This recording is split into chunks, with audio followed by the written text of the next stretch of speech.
Hello everyone, আসসালামু আলাইকুম। মাশাস fashion হাউসে সবাইকে স্বাগতম। তো আগের ভিডিওতে আমি এই লেহেঙ্গা কাটিং ভিডিও দেখিয়েছি, সেলাইয়ের ভিডিও দেখাইনি কারণ ভিডিওটা অনেক লং হয়ে যায়। এর কারণে আমি আরেকটা পার্ট করেছি, মানে লেহেঙ্গা কাটিং ও সেলাই দুইটা পার্ট করেছি। তো আগের ভিডিওতে আমি কাটিং ভিডিও দেখিয়েছি, এই ভিডিওতে আমি সেলাই করে দেখাবো। তো প্রথমে আমি ফলসের কাপড়টা যে 1 ইঞ্চি পরিমাণ বাড়তি রেখেছিলাম, লোয়ার পার্টটা আগে সেলাই করে নেব। ওই 1 ইঞ্চি পরিমাণ কাপড়টাকে ভাঁজে দিয়ে প্রথমে একটা ভাঁজ দেব, তারপর আরও একটি ভাঁজ দিয়ে এটাকে সেলাই করে নেব। লেহেঙ্গার যে মেন কাপড়টা আছে ওইটা কিন্তু সেলাই করতে হবে না, জাস্ট ফলসের কাপড়টা মহরি সেলাই করে নিতে হবে। এই জন্য আমি প্রথমে ফলসের কাপড়টার মহরিটা আমি সেলাই করে নিচ্ছি। তো এই তো আমার সেলাই করা হয়ে গেছে। এবার আমি লেহেঙ্গার কাপড়টিকে এর উপরে রাখবো। ফলসের কাপড়টিকে আমি সিধে সাইডে রেখেছি, এবার এই কাপড়টিকেও আমি সিধে সাইড করেই রাখবো। রেখে দেন এই যে উপরে যে কোমরের অংশ কেটে নিয়েছিলাম, এই কোমরের অংশটিকে আমি কুচি করে নেব। এই কুচিগুলো একটু বড় বড় করে এবং ঘন করে করে নিতে হবে, তাহলে দেখতে অনেক সুন্দর লাগবে আর ঘেরটাও কিন্তু অনেক বেশি আসবে। আর লেহেঙ্গার যত বেশি ঘের হবে তত কিন্তু দেখতে ভালো লাগে, তত ফ্লাফি হয়। তো আমার কুচি করা হয়ে গেছে। এবার দুই সাইডটাকে আমি সেলাই করে নেব, মানে ফলসের কাপড়টার সাথে লেহেঙ্গার কাপড়টিকে আমি এভাবে আটকিয়ে নিচ্ছি যেন কাপড়টা সরে না যায়। পরবর্তীতে সেলাইয়ের সময় যেন কোনো কাপড় সরে না যায়, আমার সেলাইটা দিতে যেন অসুবিধা না হয়, এই জন্য আমি কিন্তু দুইটা পার্ট এভাবে করে সেলাই করে নিলাম। দুই পাশেই ভালোভাবে সেলাই করে নিচ্ছি। এরপর এটার সেলাই হয়ে গেছে। এবার ওপরে বেল্ট অ্যাটাচ করতে হবে, এই জন্য প্রথমে আমি এটাকে মেপে নিচ্ছি। আমার কোমরের মাপ হবে 22 ইঞ্চি, 22-এর অর্ধেক 11 ইঞ্চি। আমি 11 ইঞ্চিতে মার্ক করে নিচ্ছি, আর এক্সট্রা যে আমার 1 ইঞ্চি জায়গা আছে এটুকু আমি এবার ভাঁজে দিয়ে সেলাই করে নেব। তো এই যে প্রথমে অল্প একটু কাপড় নিয়ে ভাঁজ করে নিয়েছি, তারপর আরও একটা ভাঁজ দিয়ে এটার সেলাই করে নেব। দুইটা পাশেই আমি একইভাবে সেলাই করে নেব।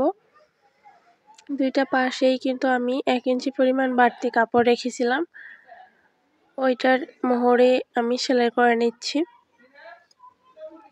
এরপর আমি বেল্ট তৈরি করব, আর বেল্ট তৈরি করার জন্য আমি কাপড় কেটে রেখেছিলাম। এখানে এটার লম্বা নিয়েছিলাম 24 ইঞ্চি, দুই সাইডে 1 ইঞ্চি করে বাড়তি রেখেছিলাম, আর চওড়া নিয়েছিলাম 5 ইঞ্চি।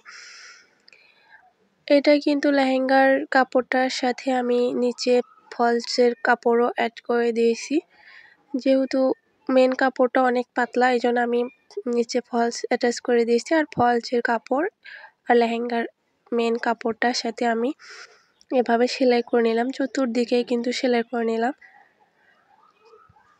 এবার আমি মেপে নিব।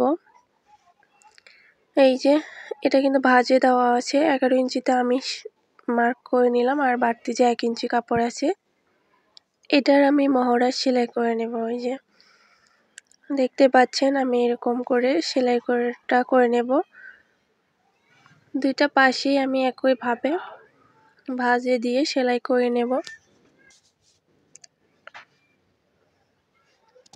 তো আপনারা ভালোভাবে দেখলে কিন্তু খুব সহজে আপনারাও আপনাদের বাচ্চাদের জন্য এই লেহেঙ্গাটি তৈরি করতে পারবেন। তো এরপর আমি লেহেঙ্গার পাটিকে সিধে সাইডে রেখেছি এবং বেল্টের কাপড়টিকে আমি উল্টো সাইড থেকে ধরে উপর থেকে একটা সেলাই দিয়ে নিচ্ছি। এই সেলাইটা খুবই আলতোভাবে দিতে হবে, কোনো একটা পার্টটি টেনে টেনে সেলাই করা যাবে না, তাহলে পরবর্তী সেলাইয়ের সময় কিন্তু অসুবিধা হবে, কম বেশি হবে। কোমরের বেল্ট যদি বাঁকা তেড়া হয় তাহলে পরতে কিন্তু আরাম লাগবে না, এই জন্য এটা আলতোভাবে সেলাই করে নিতে হবে। এই যে আমার একটা সেলাই শেষ হয়ে গেছে। এবার এই বেল্টের কাপড়টিকে মাঝ বরাবর আমি ভাঁজে রাখবো। এবার বেল্টের খোলা পাশটি ভিতর দিকে দিয়ে দেব, মানে উল্টো সাইডে দিয়ে দেব, আর উল্টো সাইডের যে সেলাই আছে সেলাইটা আমি ভেতরে দিয়ে বেল্টের এক মাথা হাফ ইঞ্চি পরিমাণ ভেতর দিকে ভাঁজে দিয়ে সিধে সাইড থেকে আমি একটা চাপ সেলাই দিয়ে নেব। এইভাবে করে পুরোটাই সেলাই করে নিতে হবে। আমার সেলাইটা কিন্তু হয়ে গেছে।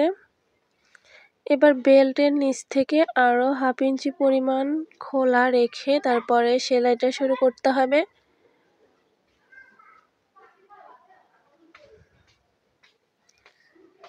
এই যে আমার সাইড সেলাই হয়ে গিয়েছে। এবার ব্লাউজের পাটটা আমি সেলাই করে নেব।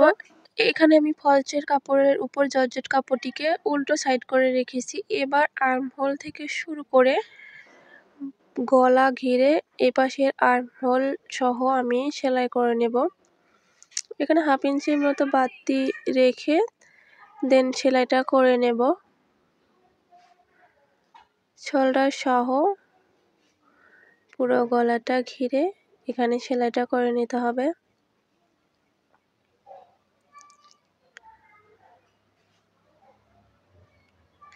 এভাবে সেলাই করার একটা সুবিধা হচ্ছে এটাকে জাস্ট উল্টিয়ে নিলেই হয়ে যাবে। এক্সট্রা করে বাড়তি সেলাইয়ের কোনো ঝামেলা নেই। এটা জাস্ট উল্টো সাইড থেকে ধরে সেলাইটা করে নিয়ে এবার এখান দিয়ে আমি একটু কাট বসিয়ে দিচ্ছি যেন আমার উল্টাতেও সুবিধা হয়। এবার এটাকে উল্টিয়ে নিচ্ছি। উল্টিয়ে নিয়ে গেলেই হয়ে যাবে কিন্তু এটা। এই যে এখন সিধে সাইড হয়ে গেল। এরপর আমি কাপড়টিকে ভালোভাবে বসিয়ে রাখার জন্য দুই সাইডে সেলাই করে দিচ্ছি। আমি একটা পাট সেলাই করে দেখালাম, মানে সামনের পাট সেলাই করে দেখালাম। আপনারা পেছনের পাটটি ঠিক একইভাবে কিন্তু সেলাই করে নেবেন। আর পেছনের পাটে আমি যেহেতু ফাড়া রেখেছি আর ওই ফাড়ার জন্য কিন্তু দুইটা পাটই ডাবল মানে 1 ইঞ্চি পরিমাণ চওড়া কাপড় রেখেছি বাড়তি। তো ওই বাড়তি কাপড় সহ সেলাই করে নিয়ে জাস্ট উল্টিয়ে নিলেই হয়ে যাবে। এরপর ওই 1 ইঞ্চি কাপড় ভেতর দিকে ভাঁজে দিয়ে সেলাই করে নিলেই হয়ে যাবে। এই যে দেখতে পাচ্ছেন আমি এই পাটটাকেও উল্টে নিলাম। এবার বোতাম ঘরের জন্য যে আমি বাড়তি 1 ইঞ্চি কাপড় রেখেছিলাম ওটা আমি ভাঁজে দিয়ে দিলাম। ভাঁজে দিয়ে দেন এটাকে সেলাই করে নিয়েছি। এভাবে দুইটা পার্টই সেলাই করে নিতে হবে। তারপর মাঝ বরাবর আমি একটা সেলাই করে আটকে নিয়েছি। এরপর দুইটা পার্ট একসাথে ধরে প্রথমে আমি শোল্ডার সেলাই করে নেব। এরপর প্রথমে আমি এখানে হাতা জয়েন করে নেব। আর এই জন্য আমি আগে থেকে একটা কাপড় কেটে রেখেছিলাম। জাস্ট কাপড়টিকে এখানে ধরে আমি একটু কুচি করে দেব। হাতাতে কুচি সেলাই করে দিলে বাচ্চাদের হাতা একটু ফ্লাফি হয়, দেখতে অনেক ভালো লাগে। এই জন্য আমি এখানে কয়েকটা ঘন করে কুচি দিয়ে নিচ্ছি। আর এখানে কিন্তু আমি বডির পার্টটাকে সিধে সাইডে রেখেছি এবং হাতার কাপড়টিকে আমি উল্টো সাইড করে ধরে তারপরে এখানে কুচিগুলো করে নিচ্ছি। এই তো দেখতে পাচ্ছেন কুচি করা শেষ আর দেখতেও কিন্তু অনেক ভালো লাগছে। এখানে আপনারা অন্যরকম হাতার ডিজাইনও করে নিতে পারেন, তবে আমার কাছে এটা ভালো লেগেছে তাই আমি এই ডিজাইনটা করে নিয়েছি। আপনারা আপনাদের পছন্দ মতো হাতার ডিজাইন করে নিতে পারেন। এই যে হাতা সেলাই করা শেষ। এবার আমি দুই সাইডে জয়েন করে নেব, দুই সাইড সেলাই করে নেব। আর এই যে কাটার সময় আমি এখানে যে 3 ইঞ্চি পরিমাণ উপরের দিকে একটা কাট বসিয়েছিলাম ঠিক ওই পর্যন্ত আমি সেলাইটা করে নিলাম। দুই সাইডে আমি ফাড়া রাখবো, এই জন্য আমি কিন্তু 3 ইঞ্চি পরিমাণ ফাঁকা রেখেছি। এবার এই ফাঁকা অংশটুকু আমি সেলাই করে নেব, ঠিক যেমনটি আমরা কামিজের সাইড ফাড়া সেলাই করে নিই সেম ভাবে এই ফাড়াটাকেও সেলাই করে নিতে হবে। উল্টো সাইড থেকে কিন্তু আমি এটা সেলাই করে নিচ্ছি। এভাবে করে দুটো সাইডে আমি সেলাই করে নেব। দুটো সাইড সেলাই হয়ে গেলে আমি এবার নিচের পাটটা সেলাই করে নেব। এই যে 1 ইঞ্চি পরিমাণ আমি বাড়তি রেখেছিলাম নিচের মহড়া সেলাই করার জন্য। আমি ওই 1 ইঞ্চি পরিমাণ মহড়া আমি এবার সেলাই করে নেব। তো ভিডিওটি কার কাছে কেমন লেগেছে অবশ্যই কমেন্ট করে জানাবেন, আর ভালো লাগলে অবশ্যই লাইক, কমেন্ট এবং একটা শেয়ার করে দিন। আর যারা আমার চ্যানেলে নতুন অবশ্যই চ্যানেলটিকে সাবস্ক্রাইব করবেন, আর যারা অলরেডি সাবস্ক্রাইব করেছেন তাদেরকে অসংখ্য ধন্যবাদ। আর যারা ফেসবুক থেকে দেখছেন তারা অবশ্যই পেজটিকে ফলো দিয়ে রাখবেন। পরবর্তী আরও নতুন নতুন ভিডিও দেখার জন্য অবশ্যই আমার পেজটিকে ফলো দিবেন। এরপরে আমি যে লেস নিয়েছিলাম সেই লেসটা এবার জয়েন্ট করে নিচ্ছি। আর এটা আমি বডির পার্টের লোয়ার পার্টে অ্যাটাচ করে নিচ্ছি।